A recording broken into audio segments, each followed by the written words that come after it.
នស្រីបងខូចចិត្តហើយគេធ្វើឲ្យបងឈឺ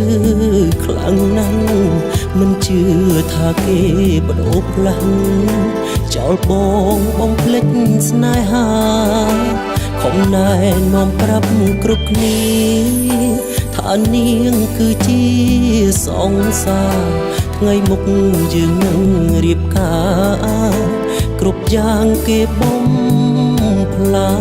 ញអង្គបងប្រុងខូចចិត្តទៀតហើ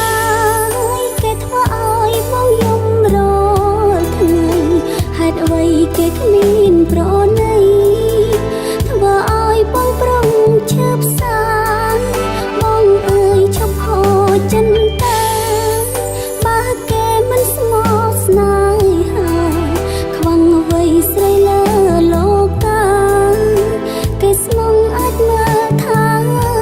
តែបងពិតជាមិនអាចបំភ្លេចអនុស្សាវរីយ៍ធ្លាប់សាងរួមគ្នានឹកឃើញម្ដងទឹកភ្នែកបងស្រក់ទាំងមិនដឹងខ្លួនតែបងមិនចង់ឃើញទាំងភ្នែកបងត្រូវស្រង់ទូនក្នុងនាមជាប្អូនមិនចង់ឃើញបងឈឺចាប់ទៀតឡើយដឹងច្បាស់គេមិនត្រឡប់រកបងដូចដើមវិញឡើយតែបងសូមជូនពរអើគេជួបមនុស្សល្អជាងបងមិនដឹង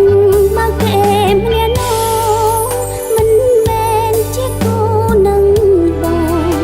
បំភ្លេចរឿងចឹងកន្លងឈុំខូចចិត្តព្រោះតែគេ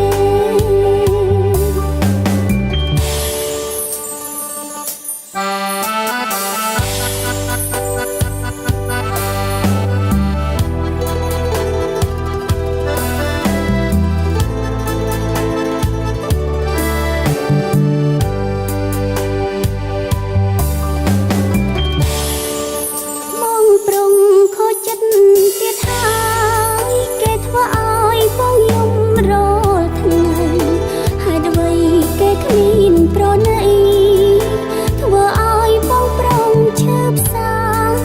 បងអើយឈុំខូចចិត្តតាបើគេមិនស្មោះស្នេហាខ្វងអ្វីស្រីលើលោកកាគេស្មងអាចមើលថាប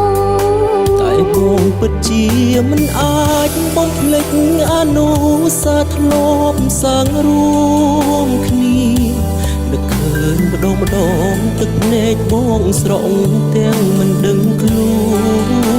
នតែបងមិនចង់ឃើញទាំងភ្នែកបងត្រូវស្រង់ទូនក្នុងនាមជាប្អូនមិនចង់ឃើញបងឈឺចាប់ទៀត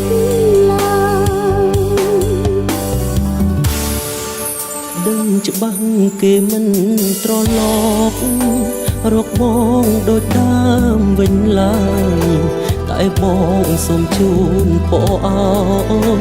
គេជួបមនុស្សល្អជាងបងមិនដឹងមកគេម្នាក់នោះមិនមែនជាគូនឹងបងបំភ្លេចរឿងចឹងកន្លងឈុំខូចចិត្តព្រោះតែគេបងភ្លេចរឿងចឹងកន្លងឈប់ខូចចិត្តព្រោះ